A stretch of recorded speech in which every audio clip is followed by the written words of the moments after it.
welcome to another edition of the Sports War. And we are back. We got the full crew in the house. That is what it's all about. The Yankees, out of any team in the league, are the best equipped to handle a blow like this. I think there is a higher power at play here. He's due law of averages. That dude is the ultimate scrub. It's trash. Yeah. Every person you have in there is fucking trash. Next game, you're going to see a big performance. You can see it in the end of the game, and I'm just totally stoked and excited for this. And we are back. Welcome to another edition of the Sports Court here on a Wednesday. Yes. Tony's favorite day of the week. Barnes and Tony once again. How you doing, sir? I'm doing good, dude. Yes. My favorite day of the week. Great Wednesday here. Looking forward to, talking about some football. Tomorrow we're doing, the previews and whatnot. And obviously talking about some Mets. Little hockey news as well as we're getting close, dude. Is there some news? I didn't see anything. Yeah, a couple signings, dude. Oh, a couple signings. Well, really okay. just one signing, one injury. It doesn't really, nothing Not for crazy, the Rangers, dude. No, nothing with the okay. Rangers. Because they've been asleep all season, off season anyway. Right? Literally. Yeah. But yeah, stoked. Obviously, Mets 6 in a row, indoors. Some history being made here with the Mets last night, so you gotta be stoked about that.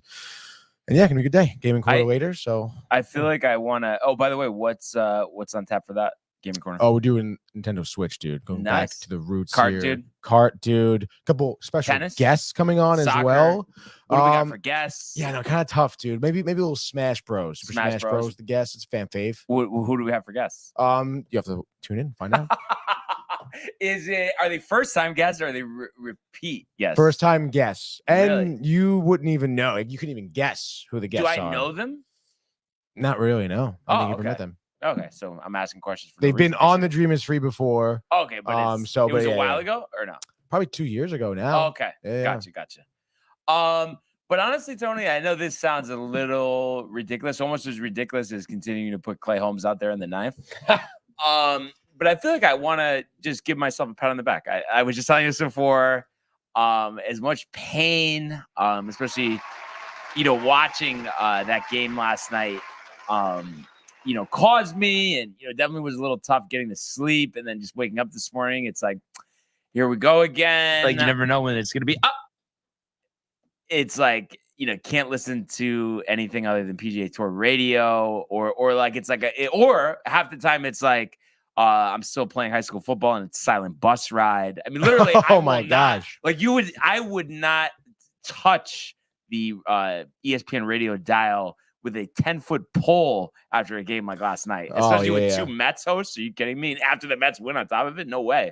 Dude, they were happy today, dude. Yeah, so it's just I'm just trying to keep it together because I know there's a long stretch run here, but it's obvious. You have to switch some stuff up. And I would think that with Clay, it's gotten so bad where you don't have a choice. Mm-hmm.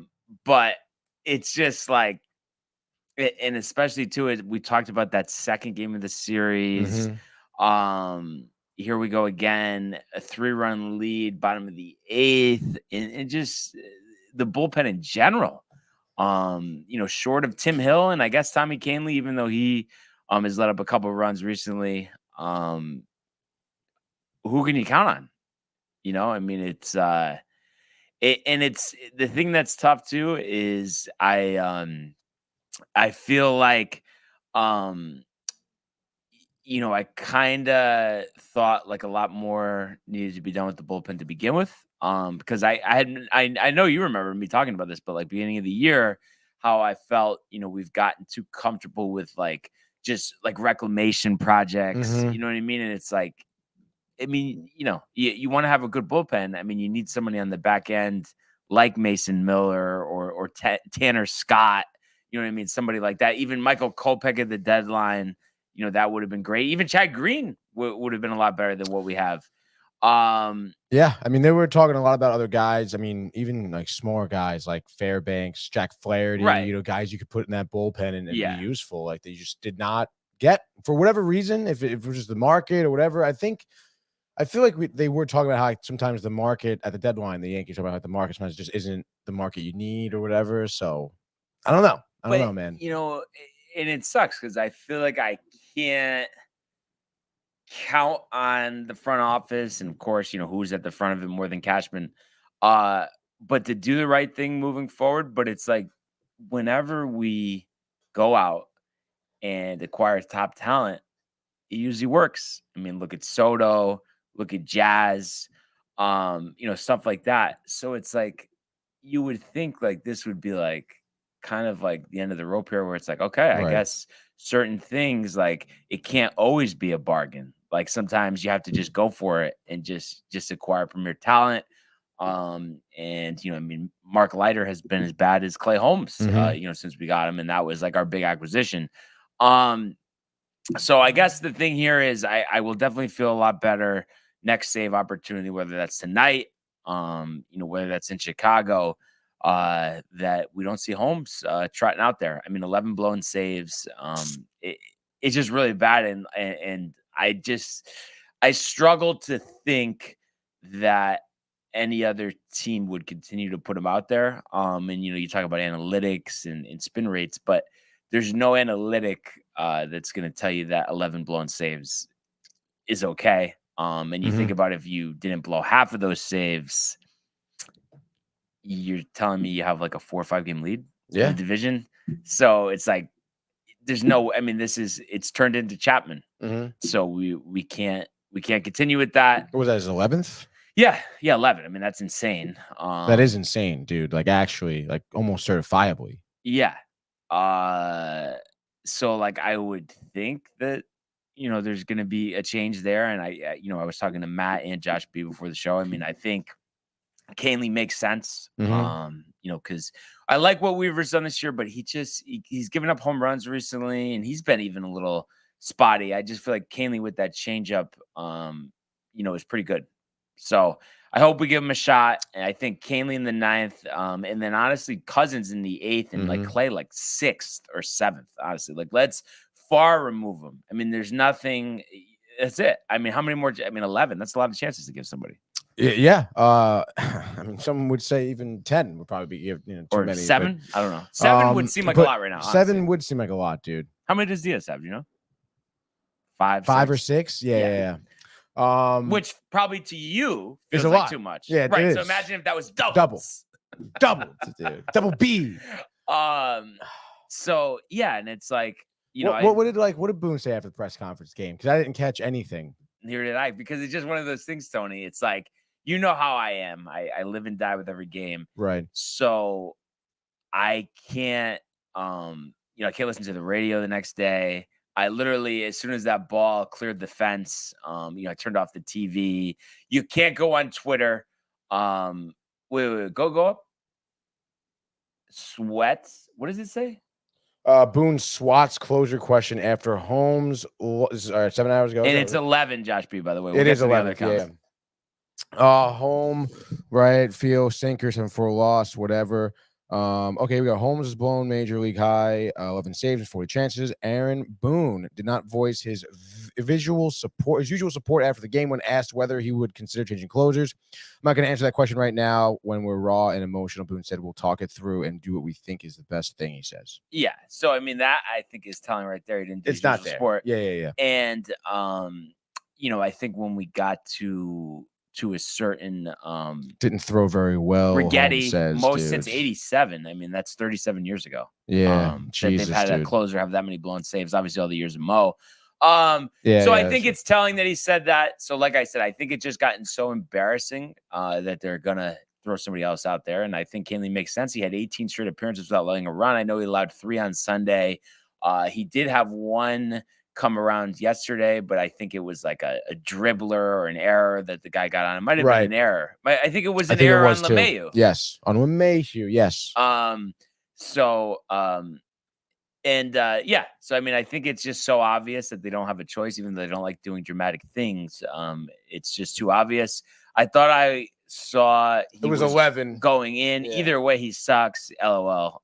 He didn't say LOL. He said LOL before. Anyway, yeah. I mean, it's that obvious, but so we'll talk more about that with the full game cap here, but let's start at the top here. What do we got? All right, let's go, dude. Matthew Ryan voicing his opinion here. Fucking Yankees lost again. Obviously, pretty upset there. Rightfully so, Matthew. Gabriel in here with a big let's go. Get it together, Mr. Holmes. He says, sit down. Josh B says, if Clay Holmes goes out in the 9th inning of a game, the season is over. Happy hump day, he says, though. Hashtag TCH, sports, hashtag DTV. Both Josh and Matt hitting it on the head. Sucks ass, dude. Does say, Tony, I like the shirt, though. Thank you very much, Matthew. Michael Thiefo in the house is legends, dude.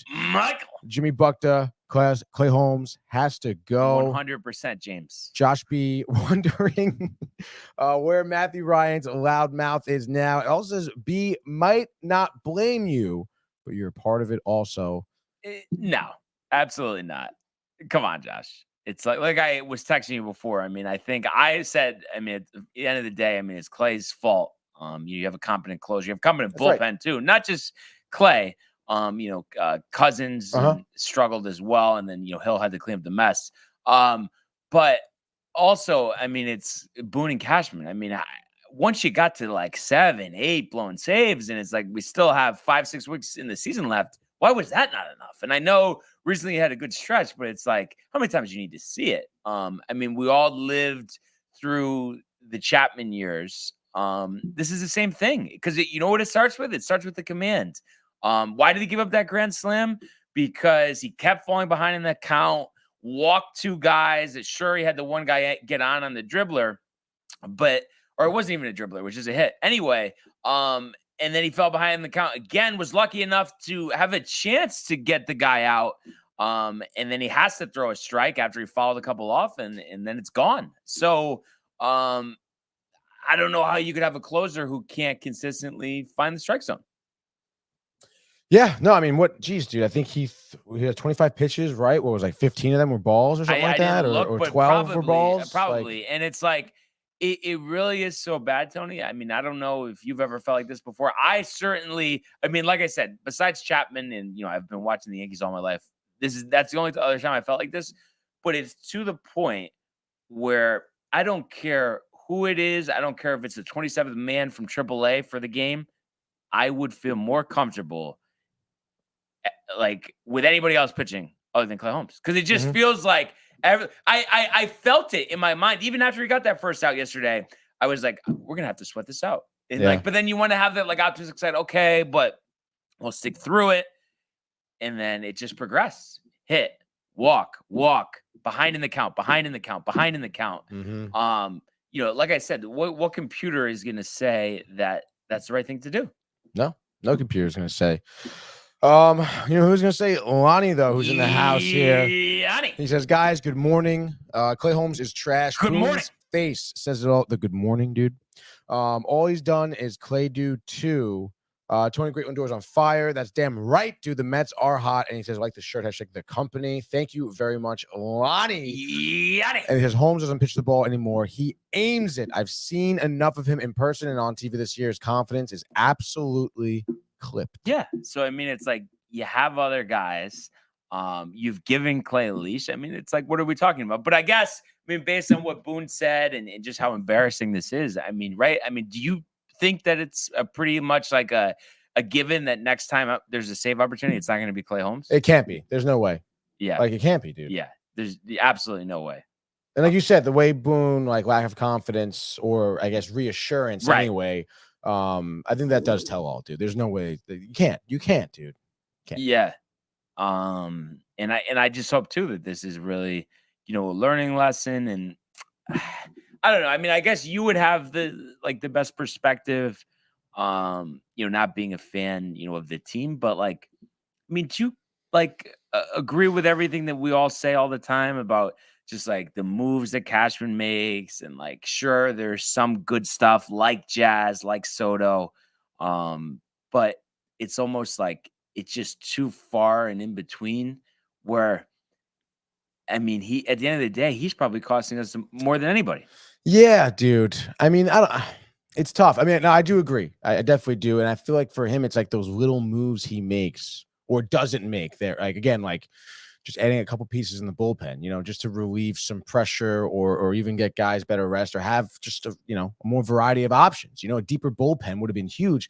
And like you said, it doesn't have to be anything crazy, like I know, like obviously again, like having a Mason Miller go out there would be great, but just having a different option right now like that you can even, really lean on and have some confidence in, which you don't, like you said, you made bigger moves, bringing in Soto, obviously, the re-signing of Judge, like he's made some of those bigger moves, but it's those little moves that they refuse to do. Bring up Dominguez being one of them too, with whatever draft thing, draft pick. You can't draft for shit, buddy. Dude. Like so it's just what do you little want tiny things, dude. So it's like if you had those little things, like that'd be great. Like Soto, I think his average is like 222 this month, which happens, right? Like it happens to any player, any great player. They have bad months. Obviously untimely right now, but imagine if you did have Dominguez up and he was hitting well right now. That would counteract that, And I think overall, sure, there's been some games where you'd like to see some more offense, but yesterday, I mean, there were runners on. I mean, I felt like after getting kind of shut down by Heaney there late in the game, you rallied. That was good. So, I mean, I don't think for once, if you think about the last couple of years, the offense really isn't the concern, because I just think with Stanton in there, and I know he had a bad game last night, but besides that, he's been really hot, and so is Jazz. So I feel like it's and I know it's kind of been like a game of roulette this season with what's concerning. It's the offense, it's the starters, it's the bullpen, it's back to the offense, it's back to the starters, back to the bullpen. But I think we're squarely on the bullpen here, because Carlos Rodon pitched great last night. I know. Nestor had pitched well, and I think he kind of ran into some bad luck over the weekend. Cole pitched great again too. So this bullpen, it really has to be figured out. Efros just came back from the injured list. Rod just came up for the minors. I know they didn't do well in their appearances, but maybe those guys deserve some more opportunities late in games. But so what would you say though? Like your honest, I know it's so tough because there's a lot of GMs, like we don't even know who they are. But for me, like just thinking about like all the mistakes that Cashman seems to make and development that he doesn't do. I mean, is it wrong to say that he's bottom 10? I don't know, dude. But what, you know what I mean? And like Dog, very defensive of him. Steve Torrey, very defensive of him. But like, especially when we're talking like recency, like last 5 years, other than re-signing of Judge, acquiring Jazz, and acquiring Soto. I mean, does anything stand out that makes him so premium of a general manager that you have to have? And does that outweigh his draft record and his development record? I mean, it can't. I don't think it outweighs it, but again, like those big names you get, even you can throw Cole in there too. I mean, right, Cole, but I mean, what was that? 5 years ago? That was 5 years ago. So I mean, and Lonnie's a good point. How re-sign Judge based on Cashman? Cashman wanted to not go the extra dollar. So it's like true. Like I guess what I'm asking you is, I mean, I feel like the percentage of good versus bad. I mean, you would have a non-biased perspective here, but I see it as like 20-80, honestly. Yeah, I don't. I think it is kind of cool. I do see why like Dog does defend him a little bit. Again, last 5 years is definitely worse. I mean, obviously, when Dog was talking about him, he's thinking larger scope, whole career. But also, could you argue though that if the last 5 years were his first 5 years and he didn't have what he did before, would he be fired? Oh, yeah, probably. I would say after this year, if they don't do anything, probably, right? That's 5 years of non-success. Right. So why do we care what happened in 98? I mean, yeah, that was a long time ago. No, I mean, I agree, dude. I mean, I think are you saying though you want him to be I've gone after? I know you kind of want him to be gone, but at the end of the day, I mean, has he put the Yankees in a position to win a World Series? Maybe. No, because he you know what it is? The biggest problem is he hugs the value chart too tightly. That's the problem. He's so worried about giving up guys, but it's like you can't even pick the right guy. So why? And you don't want to bring them up. So why do you like hang on to them so tightly? No, I mean again, the drafting is definitely a huge part of why you would argue, right? He Mhm. should be fired. And obviously a lot of GMs have issues with that. But again, I mean, I don't know. I think he's a solid GM. Is he bottom 10 GMs in the league? Probably not. I mean, I hate to say this, but I don't even think he's that great. But I mean, I think David Stearns is better. Like, Stearns Honestly, is looking pretty good right now. But also, like, do you think it's a combination of like, what if Boone wasn't around and Cashman's your GM? Do you think that would help at all? no, Because like, just do look at the lineup last night. I mean, why is Wells and Walls is injured. Wells is injured with Yeah. what? He got hit in the hand. He broke something or No, he's sore though. Luckily, Oh. his strikes are negative. I mean, your and then lineup's Rizzo? pretty Why good. didn't Rizzo? Why is DJ in there? Well, Rizzo just came back. I think that was really the more thing. I would say if he hadn't just came back, like then that would be more of a. But like, is he not 100%? But Like, also, what? and we talked about this too. I mean, Cashman's telling him who to play and what charts to follow and Mhm. stuff. I'm telling you, I think it's really a crime at this point. Mhm. How bad he is his job, because I knew that like at the deadline, and like we've seen this with off seasons deadlines, it's like you get that big move and then he can't follow it up. He doesn't add to it, and it's like Mark Leiter and the Mhm. guy that you already DFA'd, I forgot who even De Los Santos. What was he on the Mhm. team a week? Terrible. Like, you know what I Yeah. mean? It's like, what are we even talking about? No, you're right. But you still want to give him a little more credit though. And I may I ask you, credit for what? Well, I'm just trying to think of other GMs around the league that have made great moves. I mean, I don't know. Like, I mean, think of some of the bottom of the barrel teams here, obviously, that aren't doing well. Maybe like Kansas City's GM has been good in terms of getting guys. Obviously, Bobby Witt, that's huge. Getting Seth Lugo was huge. GM for the Phillies is great. The Braves, the Orioles. Well, and it's like, but we're the Yankees. Like, we should have top GMs. So the fact that you could even name all those guys, Right. and there's still more guys though. Mhm. That's what I'm getting. Yeah, I mean, look how Cleveland's performing. I mean, the guys they brought in, even Minnesota as well. Even though Correa's out, that was huge for them. He was killing it to start the year. Yeah, no, I mean, it's tough, dude. How crazy is this? I forgot when this is from. Like about that. Lonnie sent me this, and I'm wearing the same shirt that I am now. Oh, wow. And I think this has to do with. Let me just make sure the volume's all the way up here. This has to do with Boone and Cashman. I don't like Cashman. I don't like Howland. I don't like Boone. And I think that was like a year ago. Probably. That was probably when you went to no, probably not when you went to see them. No, because I was wearing the white Lake of Isles hat. I haven't worn that in a long time. That's just beat. I mean, it's tough, dude. It is. I mean, obviously, these are the games that you really need to be winning. You can't really afford to lose these games now. No, and like I said, I know I can be overdramatic sometimes, but like, just being real, like I feel like we have like the worst bullpen in the league. I mean, it's pretty bad. Like right now, you're going through their worst stretch. Probably right now. Right now, you do like the stretch that they've had. There probably no bullpen has had a worse stretch than that. But who do you look at in the bullpen that you say is like a really good reliever? I mean, it's kind of tough to say, I guess. Well, but that's isn't that all we need to know? No, you can't even name one guy. Weaver. But look at his second half in the splits and his ERAs in the mid threes. Like, you know what I mean? There's no guy that comes into the game and the opposition's like, oh shit, dude. Yeah. Like, this is a tough at bat. Literally, I think the last month, Tim Hill has been our best reliever. Jesus. And he got that big out in the 8th last night. The big strikeout. And he's a waiver wire guy, but you know what I mean? Canely, I mean, even though I want to give him a chance to closer, is he really striking fear into the opponent? No. We know Luke Weaver isn't doing that. We know Clay Holmes isn't doing that. Cousins has been pretty good, but I don't know. There was yesterday wasn't great. But he might be our best reliever, honestly. And like Ron's been pretty solid. Last time wasn't good.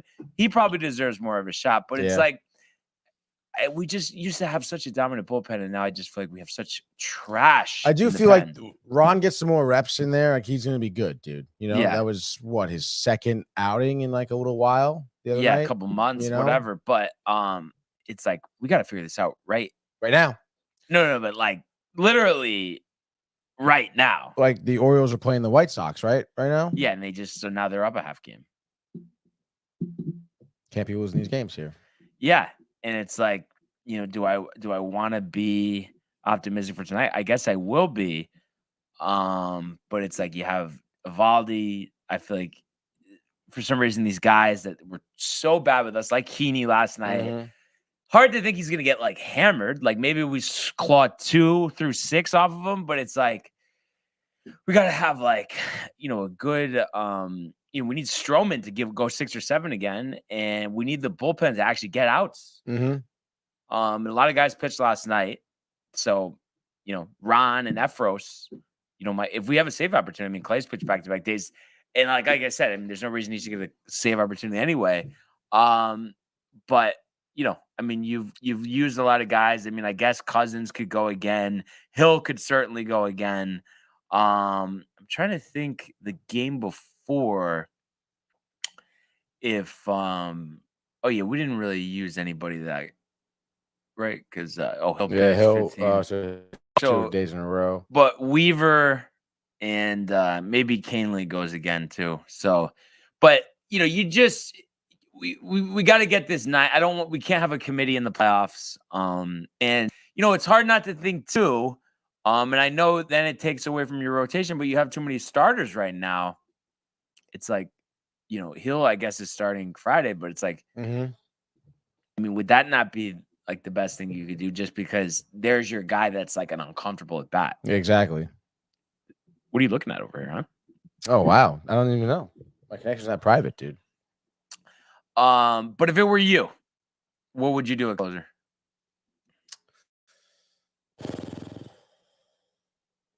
I mean, I think I would still try Weaver. Weaver. Yeah. Can we do a baseball reference on Weaver? I just want to see some splits here.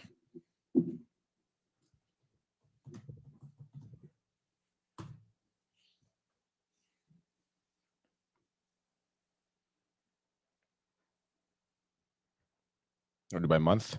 Yeah. But first, second half, wait, is his ERA 5.89 in the second half? Yeah. 18 games. So that's there you tough. Go.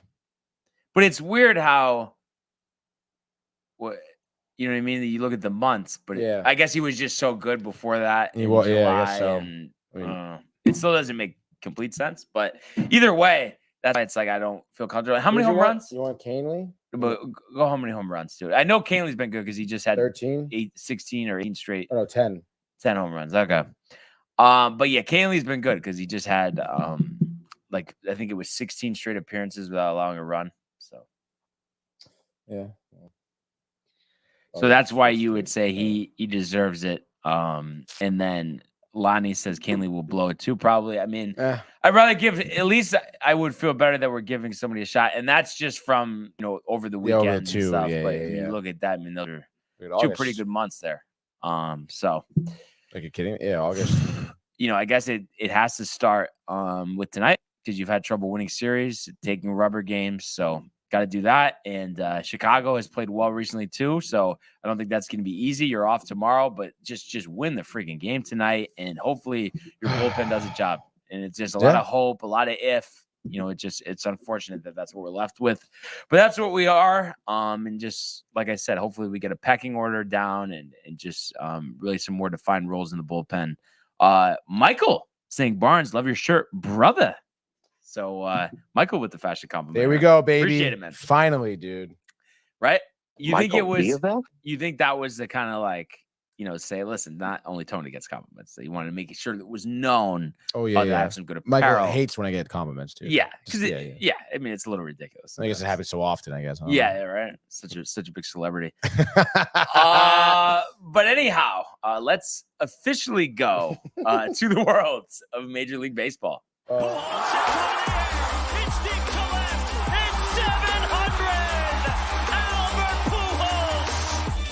What a play!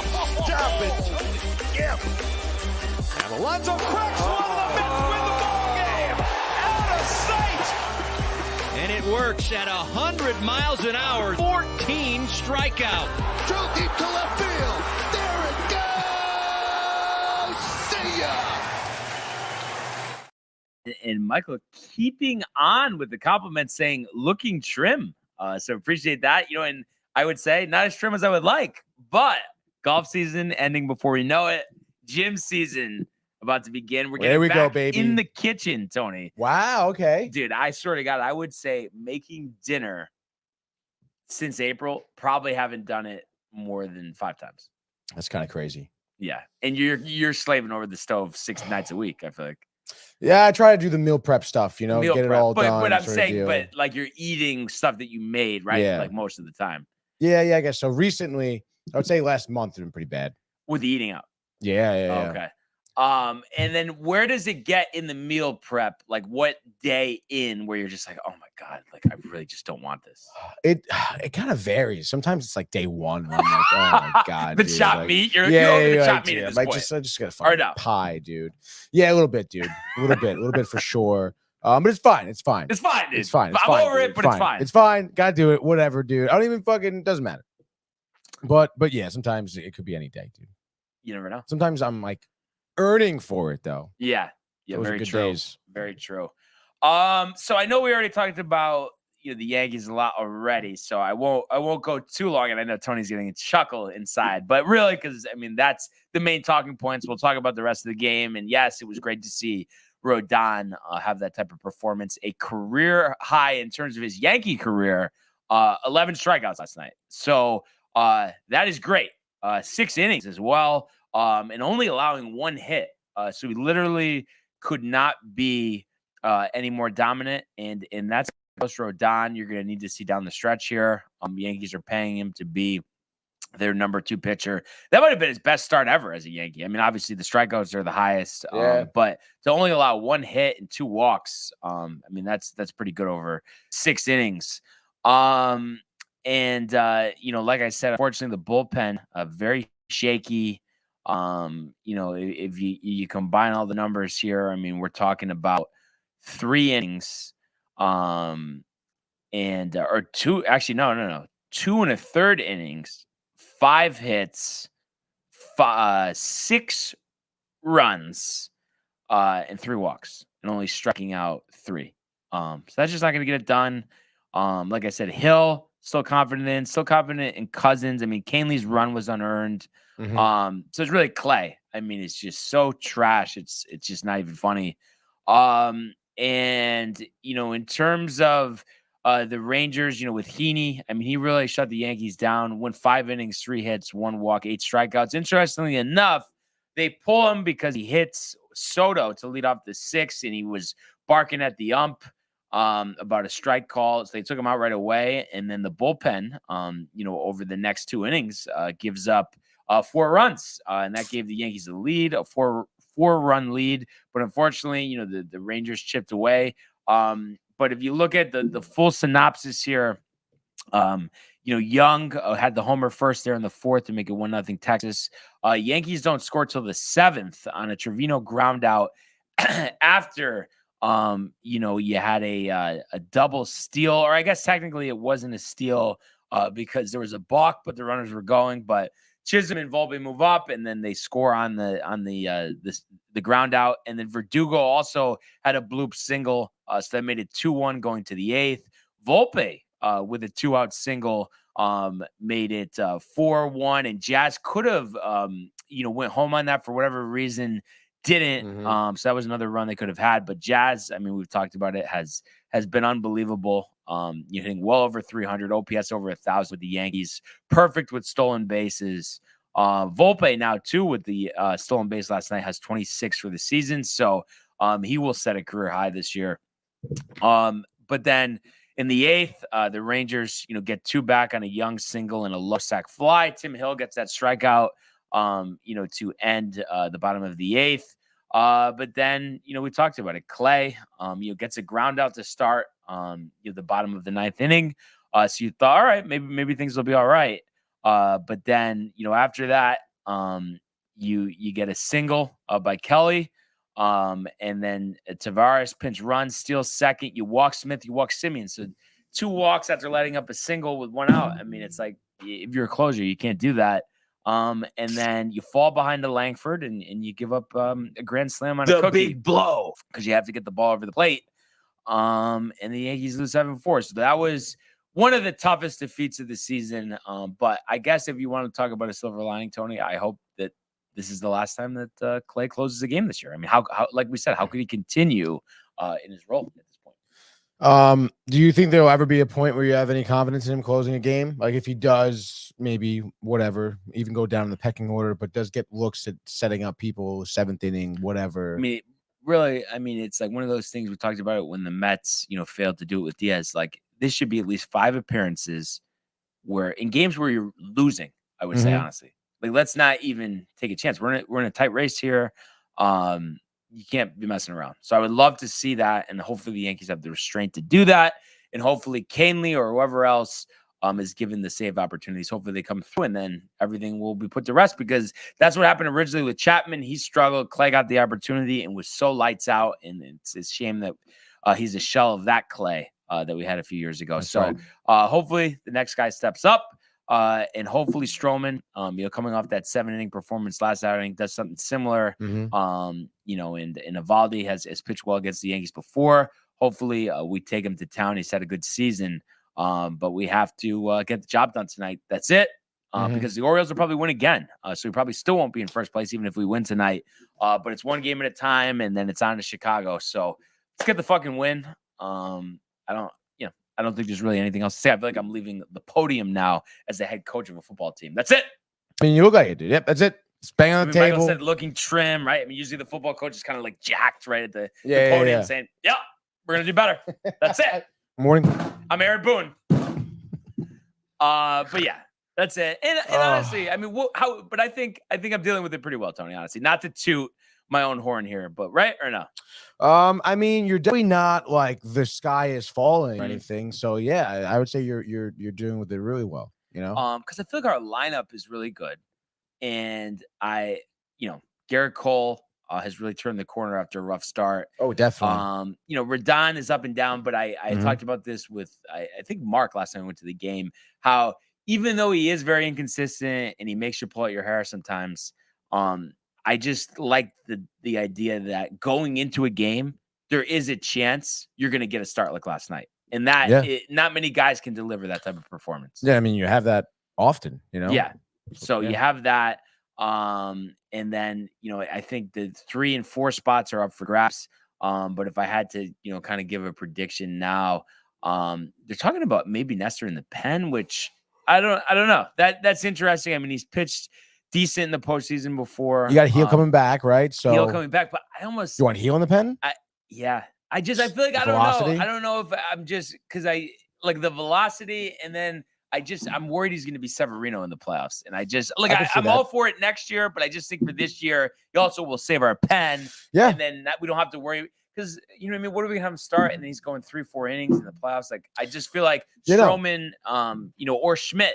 Has a better chance of giving us length. I totally agree. And again, I mean, in terms of like, having a bullpen or a closer that is intimidating when you're throwing 100, that's what's intimidating, right. And Heel can do that. You can hammer that fastball. Nestor, Stroman, especially too, they rely on like some, off-speed pitches, inducing ground outs, especially Stroman, so it's like, and again, Nestor, I mean, I feel like him in the bullpen wouldn't be that intimidating. No, but I still honestly would like, I mean, we'll see. I think if Clark pitches well, though, it could be where Clark's the 3rd starter and Stroman's the 4th starter, and then Nestor is like long relief, which I think, that's good, because what if a pitcher gets hammered and you need a guy to give you 3 or 4 innings? At least you have that because I don't know. What do you think about that? If Clark, pitches well, I mean, would that be your call there, or with Stroman and Clark, rounding out that playoff rotation? Yeah, I guess so. I mean, I would have to really see like Clark do well, though. I don't know. I mean, man. He did. Obviously, 12 starts, ERA 2.3, I think.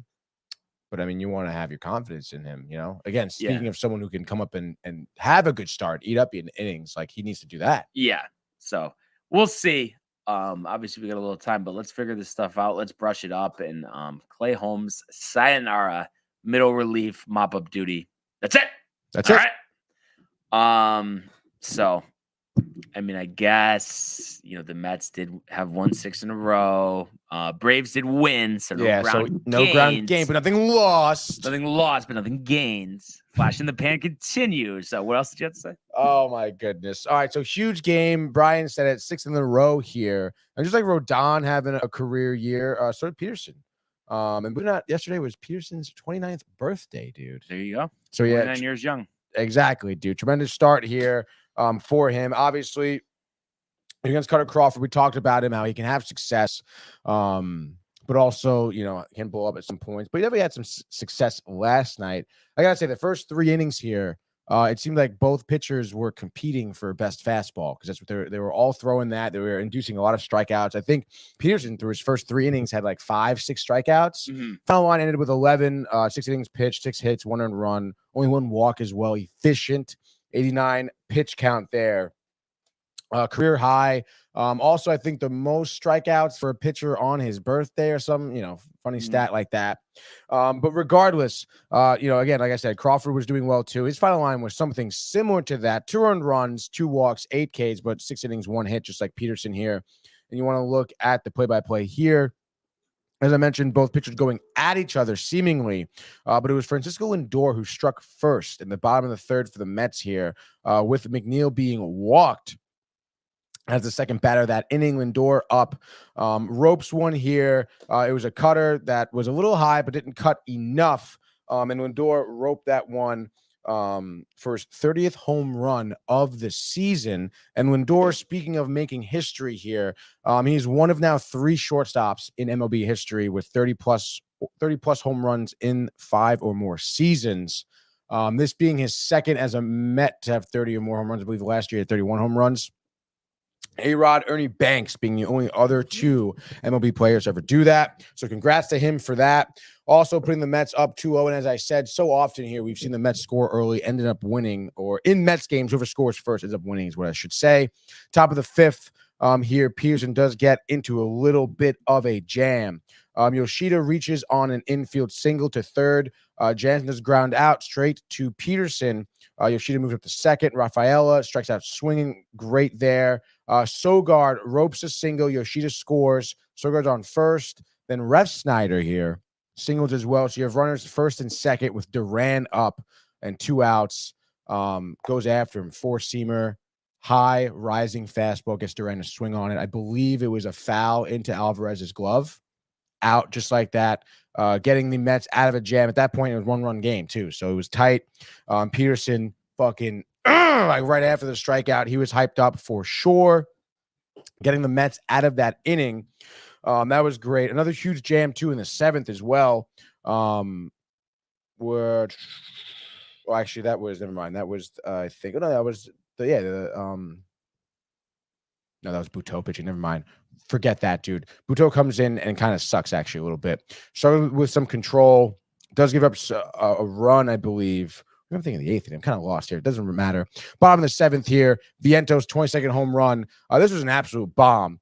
It was great at bat too, fouling off a few pitches. 3-2 count. I believe it was a slider that just caught all of Vientos' barrel. Roped it 426 feet to center. So you love to see that from him. And then obviously 3-1 game right there. Top of the 8th, excuse me, is when Buteau does get into some trouble. Came in the 7th. That's what I was trying to say before. Had a good inning. Does get, I think, 2 on, 2 out. Does get, I think, Jansen the file, get out of the inning, but comes in the 8th and just lost all control, it seems. Back-to-back leadoff walks. And at that point, again, 2-run game. Mendoza, one of the more smarter bullpen moves I think I've seen in the past week, honestly, from him. Brings in Garrett, doesn't waste any time. Garrett gets Devers to ground out. And then Valdez does hit a sac fly RBI, but Yoshida double play. Great job by Garrett there to get him out of the inning. 1-run scored, but limits the damage from Buteau. 3-2, just like that. And then bottom of the 8th, I mean, the Mets just start tacking on runs here. Martin pitching for Boston. McNeil with a leadoff single. Alvarez makes it back-to-back singles. Lindor with a huge RBI double. Ropes to the left, over the left fielder's head off the wall. Makes it 4-2 just like that. Nimmo gets a sac fly RBI in there because of it, too, with Alvarez on third. And then Alonso comes here, does a little bit of cleanup work. 31st home run. 2-run blast. Lindor's on base. Makes it 7-2. Alonso, speaking of making history here, 3rd most home runs. It ranks 3rd in terms of most home runs in the first 6 seasons. I forget who's ahead of him. Pujols and somebody else was ahead of him. But he has 223 home runs in 823 games or 523 games. Excuse me. Wait, but 6 seasons? Yeah. I don't understand that. 6 seasons of what? I think you said the first 6 seasons, Correct. but he's been in the league more than 6 seasons. I mean, that was a stat, dude. No, that was a stat, dude. First 6 seasons. But- Think about 6 years, 2017. No, but he's been in the, like, you know what I mean? He's been on the Mets for what? This is his 4th season? It's his 6th. Alonso. Oh, okay. I thought you were talking about Lindor. No. That's why I was confused. No. Okay, gotcha. 2009. Yeah. But I feel like, the juice ball year, the inconsistencies, he's honestly kind of mid. Honestly, he's not an all-star. He's not a $300 player. It's nice to hit home runs, but it's nice to do other things too. Yeah, well, I mean, regardless, I mean, you won a game there, so 6 in a row No, but for, I'm just for saying, the Mets. I just don't think there's a reason though to wax about Alonso. Like yes, like he hits a lot of home runs, but he does have a lot of deficiencies as well. That's all. Yeah, I mean, as a lot of players around the league get paid a lot of money, also have deficiencies, but he's getting hot right now when you need him the most. So yeah, I'm gonna wax poetic. Like again, I mean, that's a cool stat. Yeah, it's all right. It's I'm honestly MLB history. It's been a while in MLB I'm history. honestly just Dude. messing with you, but at the same time, I just think he's still, even with those stats, he's still kind of underwhelming. Kind of has not been as good as he could. Like, it's still good. You know what it reminds me of? It reminds me of, up until this year, what Lindor was doing with the Mets, honestly. I mean, I guess so. I mean, regardless, I mean, the guy obviously came out onto the scene with a big blast, struggled since then. Matthew Ryan's texted me some fucking nonsense, I'm sure, about Alonso. But if you really want to break down the numbers, yes, the average has struggled a lot. Yeah, a lot of strikeouts. A lot of strikeouts. A lot of prolonged slumps. Absolutely. But bad play I mean, discipline. the man Questionable in the field. The man has improved his Quirky field personality. work. I mean, listen, if you don't like the guy, don't like the guy. I don't like certain guys that are on the league. That's totally fine. But at the end of the day, I mean, he's a big part of why you win games. Yeah. I mean, like, he really is. Like, you can't knock that. So, I mean, here we are winning games, and not for nothing.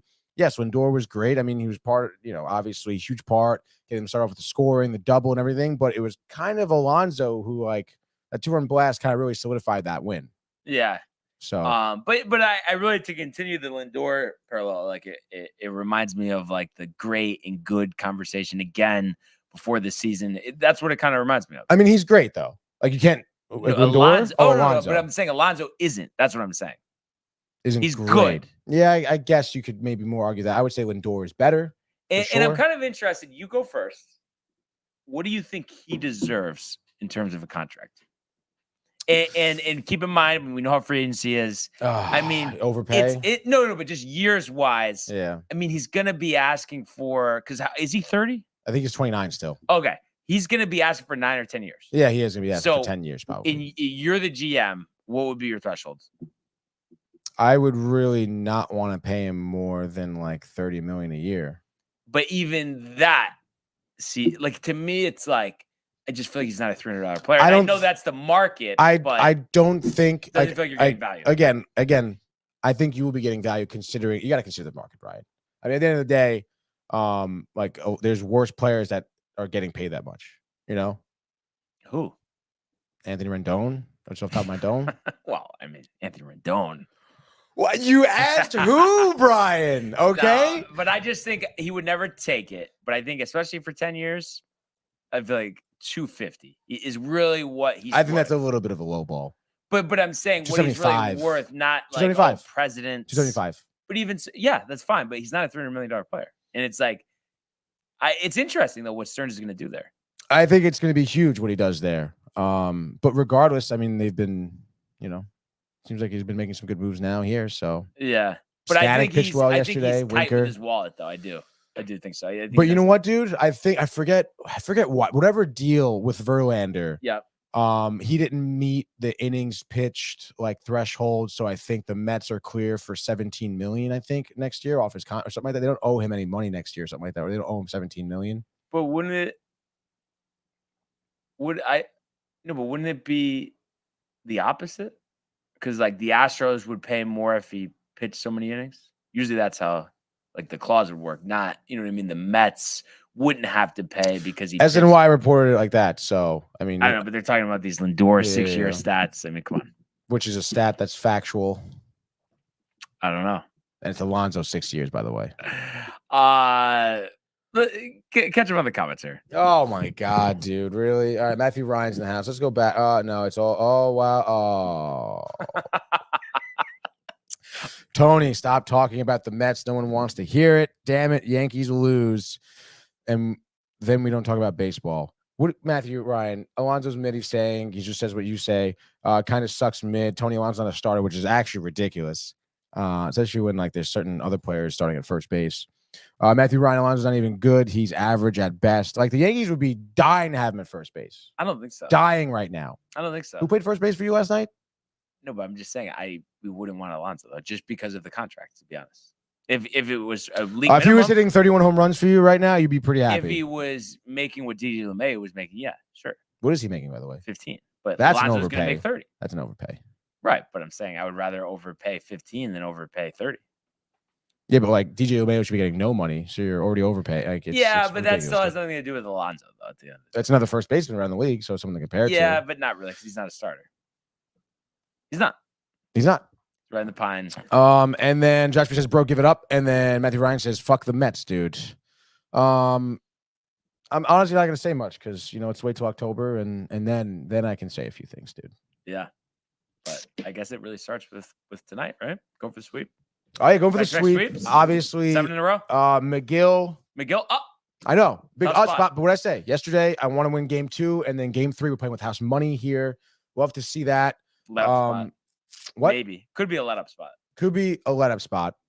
I guess if you want to call it a let up spot. Well, I'm saying, like, how many times? I mean, I guess the point I'm making, unless it's the Chicago White Sox, it's not like easy to sweep teams. That's all. No, it's not. No matter easy to who the sweep team teams. is. Yes, dude. No, And no, obviously you're the not. Red Sox You're are a lot not better. wrong. Yeah, of course, dude. And Tanner Houck is a great pitcher as well. Yeah. Tanner Eh, Houck. Pretty good, not great. For the Red I feel like Sox, you he's like great. throwing around great, though. For the Red Sox, he's great. Is he not? but like, in terms I of think their- that's a problem though with our society. I'm not kidding. I think we've given the great label to. And I too think often. you throw sucks around too much. So with who? I mean, Alonso for one. I don't know if I said he sucks. No, you definitely have, like multiple times in the past. I mean, there was definitely some stretches where he sucked, but I definitely also like he's nowhere near great. And even Lindor, even what he's done this year, to me, it's teetering on the really. So let's look good. at Tanner Houck, by the way, who's great. That's not great. Top 10 ERA in the league.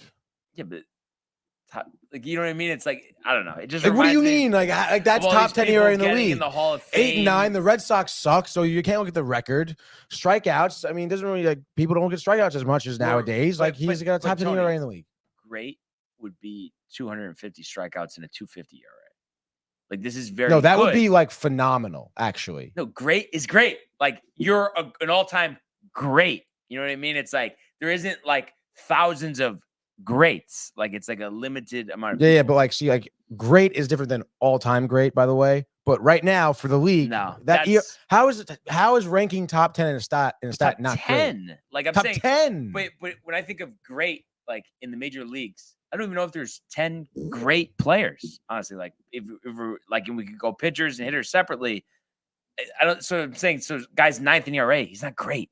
Like it's like a very good season. I think you're overselling the word great, to be honest. No, great is great. Like you know what I mean? Like Yeah, there's great is winning the World Series. no, that's being the best, actually. You don't have qualms about great. That's the point I'm trying to make. Great is great. That's it. I don't know about that one. I think you should look up the definition of great, dude. I think you should right now.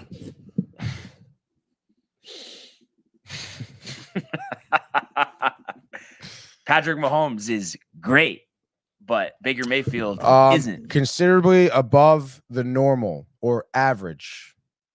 Yeah, considerably above the normal. That means a lot above average. So great is great. Wouldn't you say like landing in the 90 percentile is like No, great is it's got to be top 5. You're right. That's a great. so great is in the 95 percentile? That's not I think great's the pinnacle. I don't think there is. great is above not the great. pinnacle. It is. No, it's not. That's ridiculous. It is. There are words that That's mean Matthew Ryan. Matthew Ryan doesn't know anything about great. Okay, dude. There are words that mean vastly better than great, dude. Well, Excellent, I think what amazing, we're gonna do outstanding is, over the next Perfect. week, we're gonna ask best. We're gonna ask as many people as possible about this and see what we get. Because I think, like you talk about, like underselling, like talk about overselling. I just think we need to keep perspective. George Herman, Babe Ruth is great. Okay. But like somebody like I'm trying to think of an example. That's like saying that Max Muncy is great. He's not great. You know what I mean? That's like saying Yu Darvish is great. He's not great.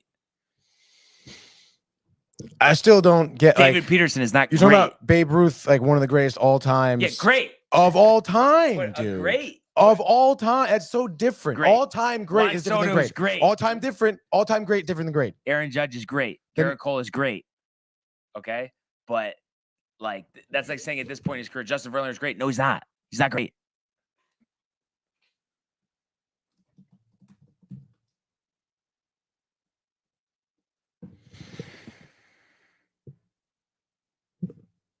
Partial. Oh my It God, is. dude. It He's is not a partial great. season. He's not great. Then he would not be great by your Recently, definition. He's been pitching great. And it's like, yeah, like you missed part of the season. You're catching up. Full season. What was his last full season? He was great. That's why he won the Cy Young.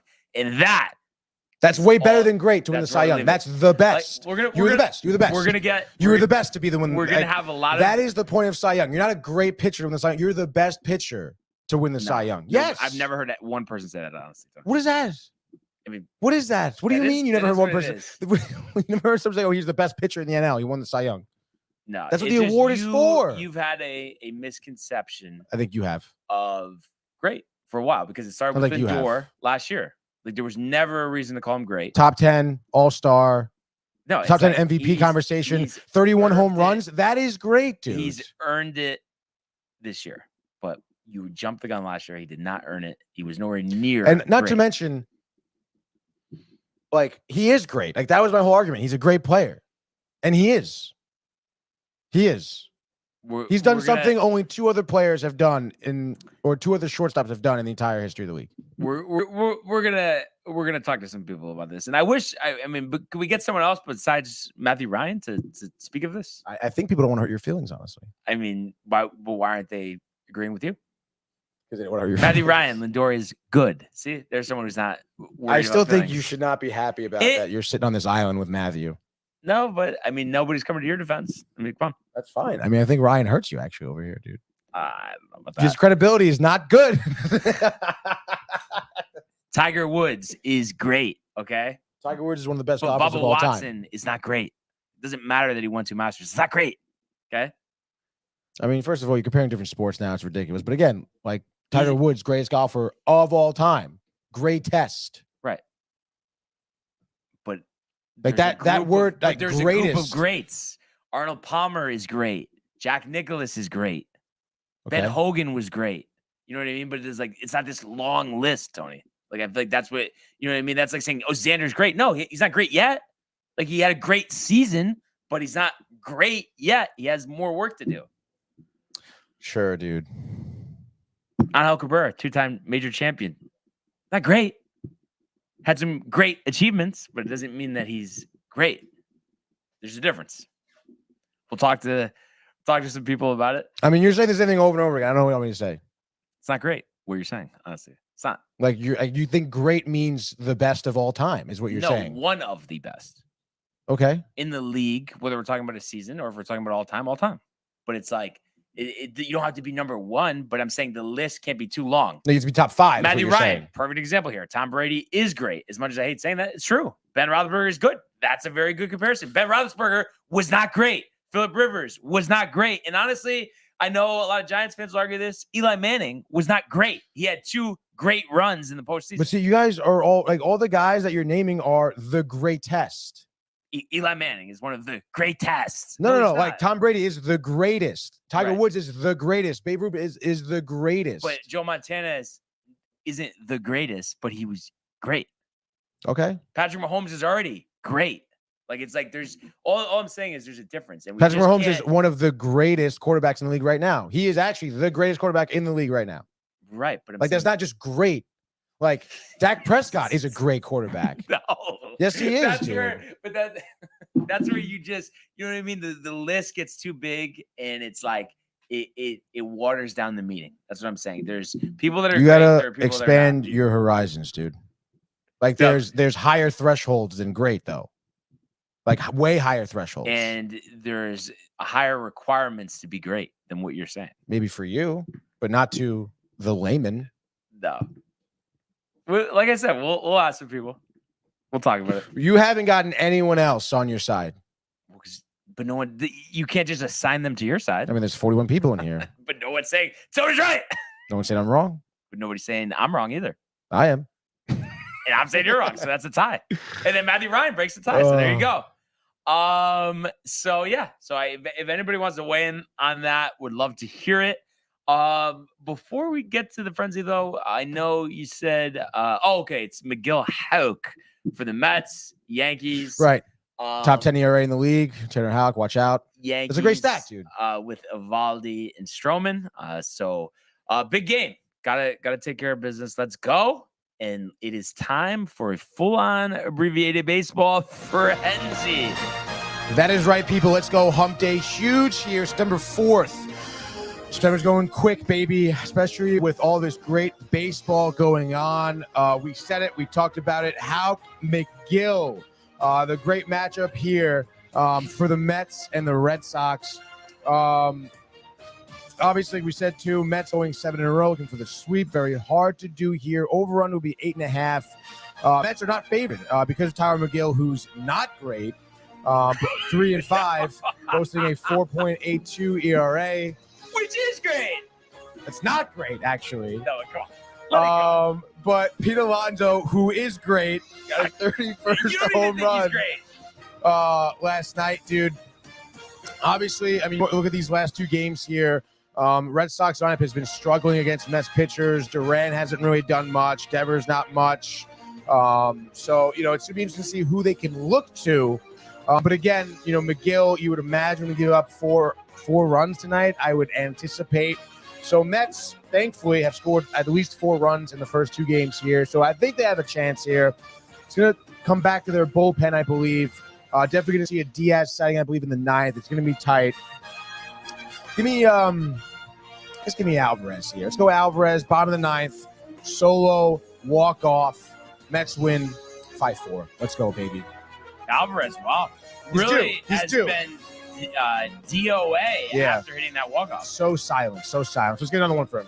And you said Mets in the under?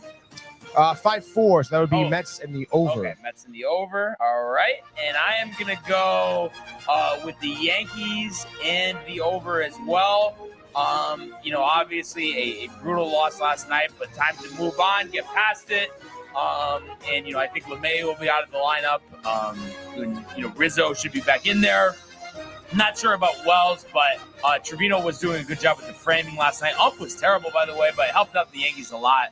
Probably Clay would have walked in the run earlier or blown the game earlier if he wasn't getting those generous calls. Anyway, I think Stroman, 7 innings, 2 earned runs. Evaldi, 6 innings, 2 earned runs. But the difference, Yankee bullpen doesn't falter this time, but the Texas bullpen does. And how about this 2-2 game here in the top of the 7th? And David Robertson, the last remaining Yankee from 2009, playing in the league here, serving up a grand slam to Don Carlos Stanton, who's been absolutely on fire the last week or two, propelling the Yankees here to a great 6-2 victory. Yankees and the under. All right, this game, second game here for Tony.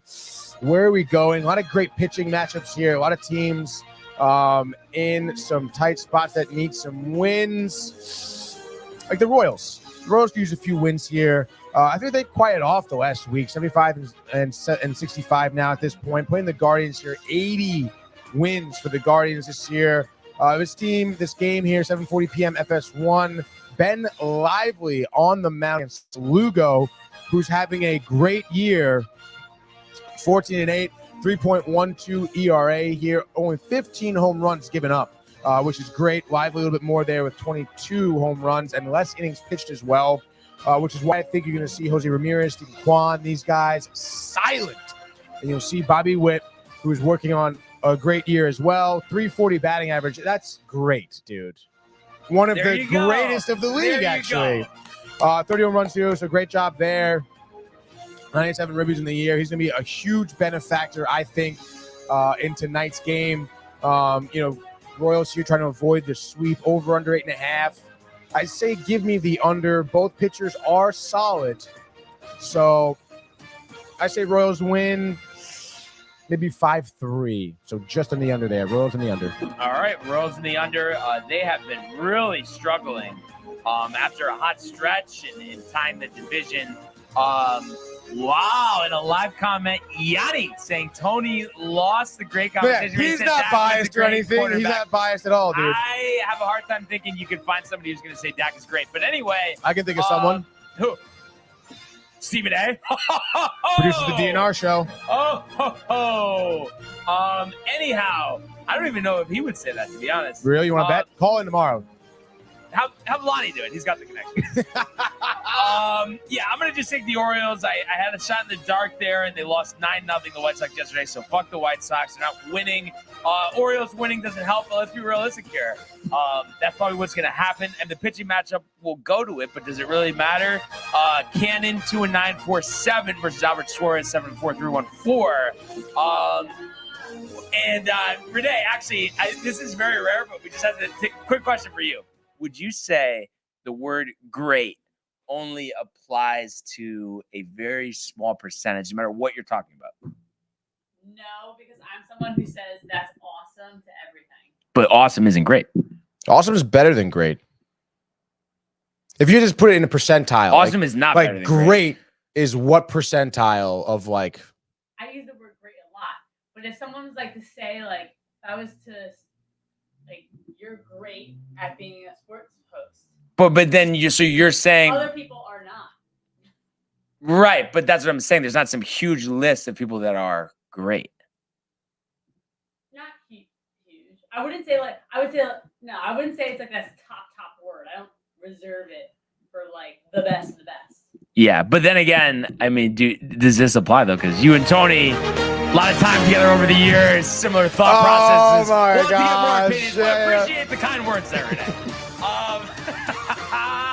But anyway, the Orioles are what you said?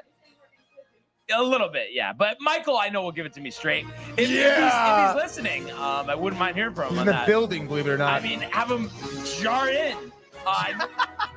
Whatever. Anyway, 8.5. It's going under. Orioles 6-0. Orioles to the under. Third game, final game for Tony. Also, by the way Lonnie says that, it sounds like he was with me until that point, so watch out there. Okay, dude. Let's go. Last game here for Tony. Charlie Morton, you never know, but Charlie Morton, Kinetics' very own, gets popped, I think, tonight for the Braves. Mets win, Braves lose. You know the deal, what that means. Rockies steal one here for Tony. Bradley Blalock, who is 5-year array, probably young buck, first year, 1-1 in the season, 21.2 innings pitched here. I think could get, pulled back and find something good. Brendan Rodgers, Brenton Doyle, give me some good guys here. Huge money line here, plus 225 for the Rockies. This is your night, people. Give me the Rockies and the over. They win 6-4. Bang. All right, so final game, final game. Going to go with a pitcher who's not great, but neither is his opposition. And that's Yu Darvish, 4-3, 3.2, has missed a lot of time. Personal issues, injuries this year. Going up against Cater Montero of the Tigers. Padres won 3-0 yesterday. Michael. Quick, we get this real quick. We just need to hear this live from you, okay? Would you say, when you say great, and we were talking about sports stuff, okay? Do you feel that's reserved for a very select group of people, and it's not, the top 10, the top 15 at whatever you're looking at? Yeah. Great. What I'm saying when you say this player is great. Like, if they're great, do you think that falls in like the top 10 of the league or like top 30 of the league or top 25 of the Or league? top 5.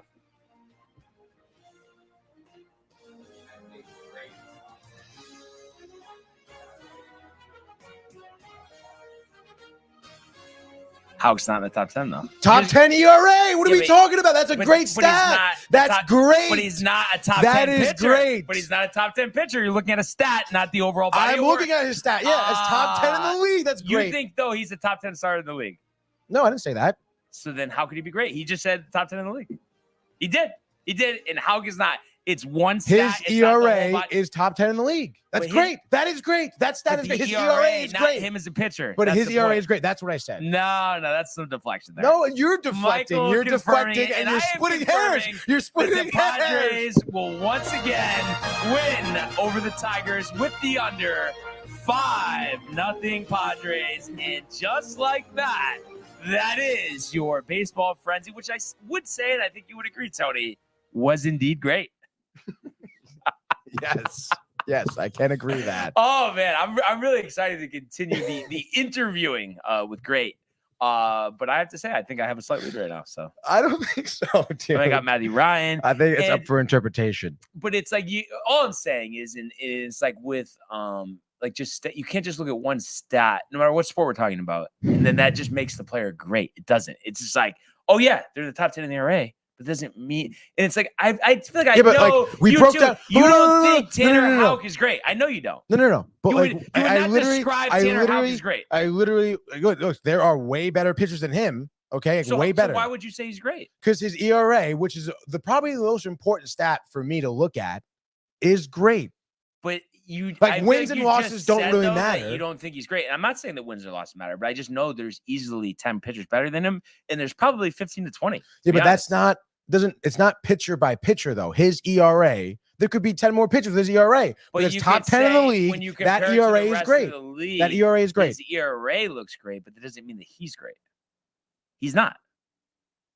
His ERA is great. And even as well great. as he's pitched, Sean Manaea is not great. Like he's had a really good run, but that doesn't make him a great. Like that, there's He's a had difference there. a great year. I'm not saying he is a great pitcher. He's had a great year. I don't know why you bring Manaea up, by the way, but he's having literally a career year for himself right now. Because it seems like if I didn't say that, And you know what? He fucking pitched really well against the Yankees this year too. right? But I'm saying he's still not a great pitcher. Okay. He's having you a can good year. say whatever you want. That is your opinion. But right now, like, it's a fact where great is lying right now in terms of the echelon of hierarchy here. And it's just, I don't know. I feel like the easiest thing for me to look at it with is quarterbacks. And I just feel like I think about the league right now. And I honestly don't think I could say that anybody else is great other than Mahomes, honestly. Josh Allen's not great. Dak's not great. Lamar, I don't think is great, honestly, because he's But shown who are you like? What are you comparing them to? Each other? Other quarterbacks in the history of the NFL? Yeah, I guess Because if you're comparing them of all time, Mahomes is the only one that stacks up with the other quarterbacks in terms of what though? being great. Yeah, but like what culminates that great? I mean, Super Bowl wins, how about this? total yardage, total touchdowns, All that stuff. everything, a culmination of everything. I mean, does it not? So I don't know, like, You've where- seen it. No. I agree with that. But then, like, I mean, do you know where Dak sits in terms of all-time stats? I mean, it's just not even close. I mean, how about Close to just win a who? playoff game? You know what I mean? It's like, But see, now playoff wins you're talking about. That's different than just stats. but if you look That's at our stat. history, especially even just a playoff win, I mean, we Right. know Marino didn't win a Super Bowl, but it's like to barely be able to win a playoff game as a quarterback who's supposed to be really good. Right. So That's Marino's an great. indictment Marino's great. because yes, and he was still able to win playoff games. I mean, the fact So is that what you Dak- base grace on then? I Playoff mean, if wins? you can't even win a playoff game, that's pretty bad, especially that you've had the opportunity a bunch of Mhm. times. You know what I mean? No, I mean, I agree. don't you think? I mean, it's pretty embarrassing, especially all the money that Dak has made as well. No, I mean, I agree. Listen, you can ridicule Dak all you want. I do it all the time. But at the end of the day, I mean, I still think he's a great quarterback because you watch him in the regular season. He's great. He is great, dude. He's battled through a lot of adversity. You want to even go deeper into that? Sure. I mean, again, I don't know his stats where they rank all time. 2-5 in the playoffs. Pretty bad. That's terrible in the playoffs. Yeah. It seems like he's not great in the playoffs. Yeah. But I mean, it's just that. I mean, especially a quarterback. I mean, that's what they're going to look at. Yeah. You know? No, I agree with that. So, yeah, I think that's just, and I mean, I think at the end of the day, I mean, you get it. You know that Houck is not great. The ERA is very good. No. The ERA is great. I just feel like it just you need more. You're really good, but you're not great. I mean, I think that's fair. I mean, I think Yanni agrees. Sorry, Tony. If he was on a better team and his record was like 12-1 with that same ERA, I think but he hasn't even pitched the whole season either. Was he at 17 starts? I think. Yeah. Yeah, I mean, if he was pitching the whole season, he would have 25. So he's missed like 8 starts. So that's why you can't call him great. Cole, great. Yeah, but he has a track record to back it up. Houck doesn't. It's the difference. Does he have a track record? I mean, his playoff contention with the Yankees isn't great. Actually, it's really good. I don't know, man. I mean, you can split hairs all you want, but so far, 2 people you brought in here have agreed with me. I don't think so because See, what are you talking about? Michael Lewis said top 10 is great, and then top 5 is elite. He did not mean it in the stat. He meant in the entire league. You don't know how he meant it. First of all, in the entire league, he's top 10 in the entire league. So confident, bring he him in. Top 10 ERA in the entire league. Tanner Houck. But that's one stat. Oh, it's probably that's the most important stat for a pitcher. Most important stat, but then that's the most important stat for a pitcher. Let's give him 8 more starts, and especially if you think the Mets are going to hammer him tonight, Tony, that ERA is going up. I didn't say that. I'm just saying. I mean, but it's not going down. Give him more starts, give him less starts. Doesn't matter. Right now, he's pitching great with that ERA of top 10 in the league. Like, it's enough to be ranked. How about that? Garrett Cole doesn't have that. But I just think though you can't merge really good and great. There's just a difference. I'm not merging really good and great. Top 10 in the league is great. Top 10 ERA in the league is great. A top 10 pitcher in the league is great. And Tanner Houck, it's not one. What constitutes great for a top 10 pitcher in the league? Outstanding achievement for me. And no matter what we're talking about. What does that mean, outstanding achievement? What does that mean? That you really excel. An ERA that's top 10 in the league is excelling far and above. No, but you can't compare to average because you're well above average. What's the average, you think? I don't know, but I'm just saying it's just he's not in that class. Top 10 in the league is well above average. It's 90 percentile. Right, but the 90 percentile. No, like 90%. What I would say this reminds me of is just travel back in time almost about a year ago. There's a certain quarterback playing for the New York Jets named Zach Wilson. Mm-hmm. Evidence right in front of us, but we just let it go. Let it go. What stat did he have that was top 10 in the league? Nothing. But so what are we talking about? We're talking about back then. I know you're not going to say it. There's no way. I know you're not going to say it, but you knew he was terrible then. Okay. You knew it. Did I say he was great? You didn't say he was great, but you kept. You kept saying that he's going to be good. Best option we got. It's not his fault. And it's like deep down, you knew that he sucked. And it's like the same thing with Houck. You know he's not great. No, stop. First of all, there's no parallel because it's a ridiculous comparison. All right, you're cheesing. There's no parallel. Okay, you're are searching for it. A year ago, Zach Wilson. I mean, thinking back, that was kind of crazy. How much time was spent on that too. I mean, it just because I know. Like you see things, you know things. Like you've watched sports a lot. You knew he was so bad. You knew he was Ryan Leaf 2.0, but yet you didn't want to go there. I think you're Matthew Ryan 2.0 right now. Okay, but what about Zach though? I mean, nothing about that. I mean, you can't acknowledge that at all. I mean, the track record is not there, obviously, but I mean, hey, man, I believed in that quarterback. You've seen some good things out of him. Do I think the Jets mishandled him like many other quarterbacks in the past? Yes. And do I think they ruined the worst one that they ever had? Yeah. I think the Jets really fucked him over, dude. There's no way. Many other quarterbacks. But there's no way that look at their track record. Look at the Jets' track record. But it doesn't matter. It does matter. It does, dude. You know why it doesn't? You know why it doesn't? Because even if that has happened, you have somebody like Sam Darnold who's been able to hang around. Zach Wilson's gonna be out of the league. Dude, it's just like the situation with the Yankees and Dominguez. Okay, if they don't bring him up for some bullshit nonsense and he's tight and he wants to move and plays well with the Yankees, whose fault is that? The Yankees mishandled him. But it's just like, but it's what? But it's what? Dysfunctional organization. If you're bad, you're bad. It doesn't matter, and that's clearly what he's shown. If you have a dysfunctional organization and you're not good, you're going to be worse. But there's Like, that's a fact, dude. That's a fact. But he's with a Hall of Fame coach, completely different organization. Now he is, sure. And he's probably not even going to be on the active roster. Probably. You don't know, dude. You don't know. I don't know, but you do, Tony. No, I don't know either. Yes, you do. But I didn't bring up Zach Wilson, okay? Dude, you brought this up. Oh, I did, because it was one of those things that you hammered, like you're hammering this great thing. And it's like, listen. It has nothing to do with anything, actually.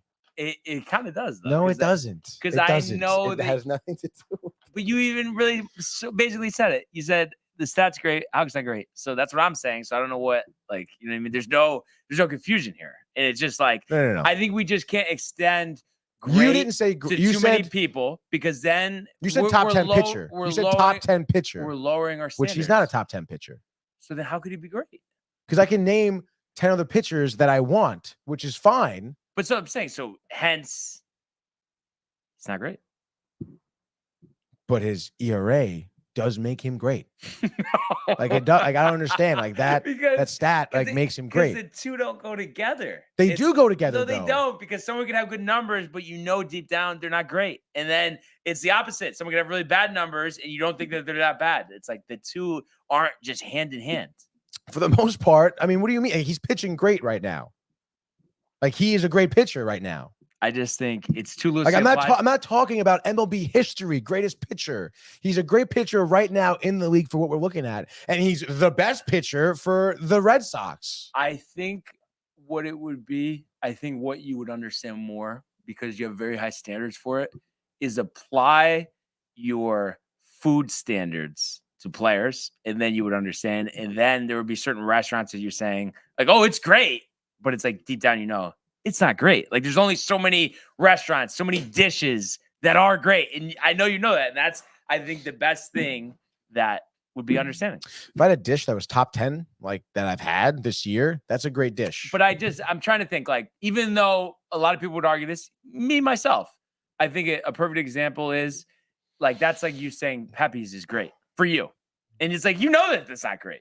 It's the same thing. Hauk is Pepe's for you. That's what it is. I don't like Pepe's that much. But you would never say Pepe's is great. But it's in the top 10. Not for me. In Connecticut. In Connecticut, not the country.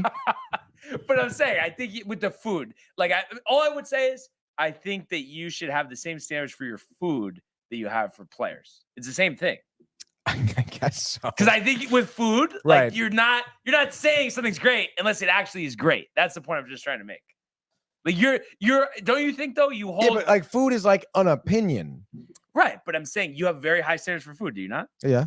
So I'm saying, I think, like, if you had the same standards for players, you would understand what I'm saying. Yeah, but like, the fact that his ERA is that number, I can't change that. I can't, like, oh, like, it's good, but like, it's good for some people, but I don't really like it. I would say, you know what? Like, that's great. It's like locked in. I think it's great, but I think another example would be Penny Vodka, Remos. Hard for you to say it's great. Because I didn't think it was. But it's top 10 in the state of Connecticut. According to whom, though? Like that. Like, and even top 10 in the state of Connecticut? You're always, talking about, like, the food in New York and everything, and it's like, you could think something's really good here because that's what's available, or you could say it's great because it's available. But then if you're comparing it to stuff in Staten Island, stuff your mother makes, you're looking at it. One thing's great, you're not going to call it great. So I'm saying it's just like, there should be just a smaller group that is considered great. That's all I'm saying. And it's like, but see, you understand that for food, though. But like, that's the drop off. But I think your standards are different for food than players. I think they are. Yeah, but like, because it's just different. You can't compare the two, Brian. You can't compare the two. Why? Why can't we compare anything? Why can't there be lists for everything? Why does it have to be different for players? Because food is like your opinion, dude. No, but what I think is good will be different from the next person. Is it not more that for food specifically, and just like myself, like, you don't have a tolerance for mediocrity? That's right. So, but why does it, like, for players, like, oh, like, that's pretty good, so I'm gonna call him great. But if it was food, I wouldn't. No. But first of all, stop it.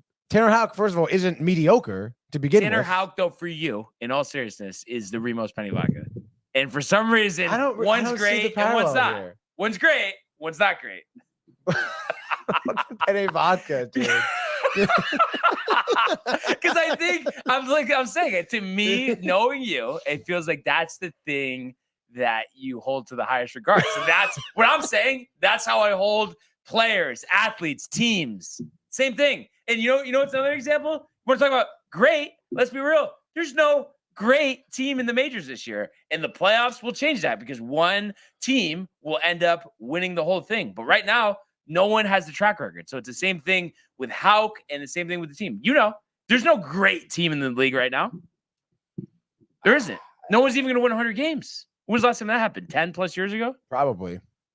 Yeah, but like, couldn't you argue that there's more great teams? That's why it's more competitive? No, there's a lot of very good teams. See, I don't know, man. I guess. I think if you thought about it, if you kept the food comparison, though, then there would be no debate here. You're really losing me, honestly, on the comparison. But I think you get that, though, because you're not taking, like, I feel like with your food, like, you're not taking shit with that, honestly. Yeah, no, correct. Like, you know what I mean? Like, there's a little thing here. Like, no way. Like, you're done. No, I'm with you on that one. But I just think I don't know how you can compare food to baseball players. Because there's an upper echelon and there's not. It's either really good or it's not. You know what I mean? There's not an in between. Like, it's like that where you're going to be riled about it. Like, it's like there's something that's not like really good, then you're done. You're not considering it great. So it should be the same for athletes. That's all I'm saying. I guess. So all I know is ERA is top 10 in the league. That's a great stat. It's something to look at. I mean, I don't know what else. When you do the penny vodka formula, it just doesn't match up. Because it's not top 10 in the league. It's not. Oh, man. And Yanni, echoing this, says, this great conversation has taken us off the rails. A lot of people are hanging through this, so I think people are getting entertaining. They're thinking this is entertaining. I would think, there's probably some clips from this. And I think, honestly, when we see those, they will be great. Yes, no, undoubtedly great, dude. Oh man. So just a few more things to wrap up here. I just saw this. I guess I think it's February. I just had this page up. But there's gonna be a Live and PGA Tour match. Did you see that? 2-on-2 in Las Vegas. Get the hell out of here. Brooks Koepka, Bryson DeChambeau versus Rory and is it Xander? Really? Oh no, Scheffler. So Scheffler and Rory versus Brooks and DeChambeau. That's awesome, dude. I think we need more of this. Yeah, you're hyped up, right? Like this is pretty solid. Mid-December. Is this right before Christmas? That's kind of sick. Love the timing of it. Love the matchup. Do you think we're going to see more of these? Do you think this is like? I think we need to. Right. We never see enough, and then they try to do like they put celebrities in it. It's nonsense. They try to shorten it from 18 holes, make it 18 holes, right, and have the best players going at each other, and that's it. Like, and that replaces like the other mediocre fall events. Right. It's very simple, and that would be great if they did that. Like only the top golfers playing against each other. That would be phenomenal. You know, it's an interesting one though. Rory. I mean, he's not playing great. No, but I'm just saying all time. Is he great? It's kind of hard to say. I mean, obviously not a lot of guys have what? I think it's three. But is it 3 majors or 4 majors? He has 3 majors, right? 4 majors? He hasn't completed it. Yeah, no, but I think he won one twice. Yeah, I think you're right. But see, like, but golf is like kind of different though. Where in the sense it's like if you win one, like you kind of are like. But I feel like no, because Trevor Immelman, is he great? I guess is not. Wyndham Clark great? But I mean, again, if you want to think about even in the grander scheme of things, like you lose way more often than you're winning in golf. Right. But I think that also though is a good comparison because it's established who's great and who's not. We know Tiger's great. But don't you have to be great to win the Masters? Well, I think there's golfers like Tom Watson. I think he's or did he? I don't think he won the Masters. But I guess what I'm saying is there are guys that have won a lot of majors but haven't won the Masters. Tom Watson, 8 championships, include 5 2 Masters, and 1 U.S. Open. That's great. But then it's like, so Norman isn't. I mean, there was a lot of chokes. Greg but it's Norman, interesting. Yeah. I just feel like golf and food are the best thing for you to get like, to understand. Like I would say at this point, Brooks is great. I mean, 3-time PGA champion, 2-time U.S. Open champion. I mean, that's pretty great, is it not? Yeah, I guess so. I think he's just met it. I mean, 5 majors is a lot. 5 majors is a lot. But is that the threshold? 5 majors? I kind of think so because that's a small list. Why wouldn't 4 majors? 'Cause Be? 5 is like, wow, 5.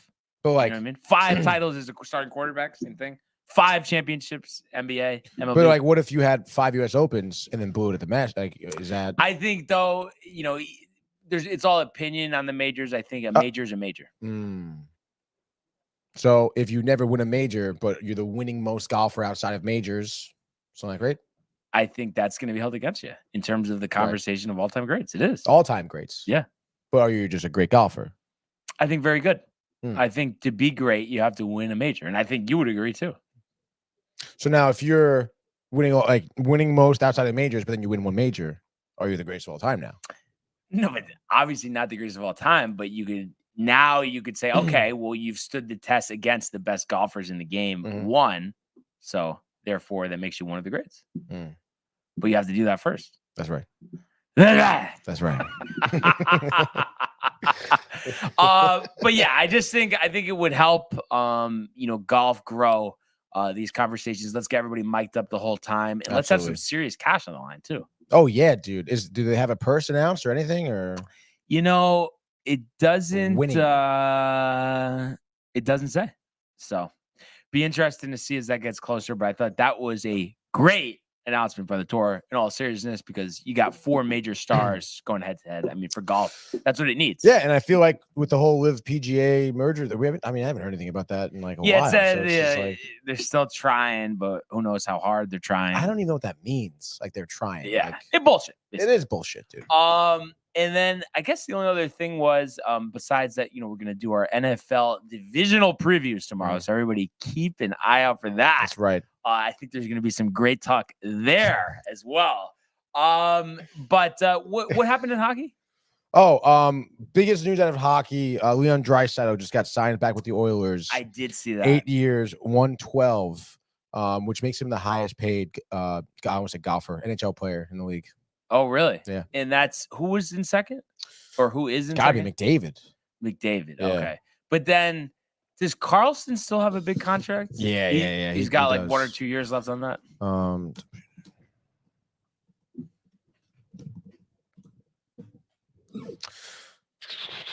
So see, last year, Nathan McKinnon was getting. Oh, I guess Nathan McKinnon was the highest paid for last year specifically. Then you have David Pastrnak. He made.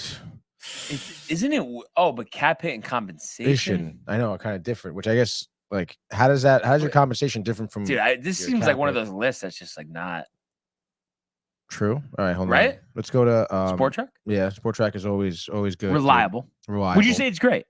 I honestly would say it's great. I'd say it's great for what it does. Yeah, I would say so. So base salary. Look, here's cap hit. I guess I'm not sure the difference, to be honest. I guess cap hit is what you really want to look at. So let's go full Austin ranks Matthews. For this year. Austin Matthews getting 13.2. Adi! But see, then what is great? No, like what is Draisaitl getting for his cap hit this year? It says 12.5. Oh no, sorry. 8. This must but that was before he just signed the contract. But what did you say? Was it 13? 14. 14. Okay. Which so would put him at first. Yeah, that is first. So that's interesting. It'll be interesting to see if they can finally get over the hump. It's crazy that Matthews. Would you say Matthews is a great hockey player? Yeah. He hasn't he hasn't won any playoff series. Hasn't won any playoff series. And he's the highest paid right now. He's the second, gonna be the second highest paid. I think though, for some reason, with like the championships, like hockey seems like the pressure, especially him. I mean, he's in his late 20s. Yeah, he's gonna be 28. 29. I just feel like though you're given more time to win. I don't know if it's just because it's the hardest championship to win, but don't you kind of feel like that? Like I feel like you're not like ridiculed the way you would be in like basketball, really basketball and football, I guess too, honestly. Yeah, no, I agree. But yeah, it's crazy how both basketball and hockey around the corner. Rangers, let's go. Saul, dude. Saul's gonna be calling in, I'm sure, a lot. Tommy, absolutely. I mean, let's go. It's gonna be a huge year, dude, for us. Like, we gotta fucking dial. You know, it's an interesting one because I feel like it's a good theme. You know, everything we were talking about. I'm actually very interested to hear what you're going to say about this because obviously they were clearly in the top 10 last year. Would you consider full body, plus included, your Rangers last year? Was that a great season? Yeah, I do think it was a great season. It's top to bottom with the playoffs. Overall, full body with the playoffs, it was a great year. You can't really knock it, you know. Again, you want to look at the Bruins 2 years ago. That's not great. Getting knocked out first round, even though you won the President's Trophy, that is not great. Yeah. And that was a huge stat. That was a huge storyline going into the playoffs for the Rangers. And I mean, they got past that. They got past the second round. I feel like, though, for me, for it to be great, I feel like and even it still would feel like it wasn't, but like they would have to make at least the cup. Yeah, but like think about who you got beat by. You got, but you know too. Yeah, but you got beat by the best team in the league. Talking about it, you want to call them the best team in the league? That's fine. At the end of the day, you know as well as I should have won. Yeah, I guess so. I mean, you had, you know, obviously certain players not show up, but it was, you know, it almost was reminiscent of seeing the Kings, you know, in the Cup final back in 2015. I mean, it was just not great. They were just an upper echelon team. They were. Yeah. Their type of game was. I mean, think of the Kings that year. They were so fast. They started that, at least for me. Maybe I could be wrong here. I mean, I was pretty young at that time. I mean, that's when I was really paying attention. But for me, that's when I started to see the game shift to more of a speedy type of game, right? And that's what everyone was doing. That's what the Rangers have last year. They relied on speed a lot. And look at now who won a different team that came in, played way more physical, way more grittier, and that was just the game they played was just far superior than anyone else's. Yeah, you know, even teams that tried to play that type of game, you think of the Bruins tried to do it. You know, even the Golden Knights tried to do that as well. They just were not as good at that. So yes, would you not say the Rangers' year was great? I think no, because I just think it was an embarrassing end to the season. So one moment. It's not one moment. It's one series. Again, grand scheme of things of the year, it's really one moment. Yeah, but I think that was very underwhelming to win the President's Trophy and then not make the Stanley Cup Finals and then blow it. Was it a 2-0 lead? Mm-hmm. I still can't believe they did that. Just saying it. They were up 2, or was it 2-1? No, it's definitely. I'm pretty sure. I think this thing's 2-1. Now the more, yeah, the more you think about it. Yeah. And that's at the end of the day, Renee. That's not great. Honestly, it's ridiculous, Barnes.